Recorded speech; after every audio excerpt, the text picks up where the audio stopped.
We have even more breaking news to tell you about right here in Washington this hour, and an update from the January 6th Select Committee. Former Trump Chief of Staff Mark Meadows is now engaging through his lawyers. That includes handing over documents and scheduling an appearance before lawmakers. This is according to the chairman of the January 6th Committee, Benny Thompson.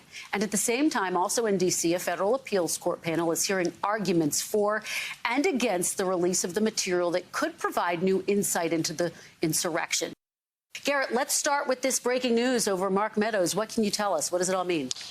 Well, the committee chairman says that Meadows is engaging through his attorney voluntarily, and it's clear he's engaging somewhat, but not as completely as the committee would like. Chairman Thompson says that Meadows has provided some documents and that the committee's looking forward to getting an initial deposition from him soon. But in a statement provided by Meadows' attorney to our colleague Ken Delaney, and he says that the committee is essentially working with Meadows around his questions of executive privilege. He says he appreciates the Select Committee's openness to receiving voluntary responses on non-privileged topics. So, Kristen, that suggests to me that this issue may still come to a head at some point in the future if there are specific questions the committee wants answers, specific documents that Meadows refuses to hand over. But it does forestall, at least for now, the committee taking any further action against Meadows. Remember, it was just yesterday, about this time, when we found out that the committee was going to pursue a contempt charge again, as they did with Steve Bannon, against Jeffrey Clark, a former assistant attorney general.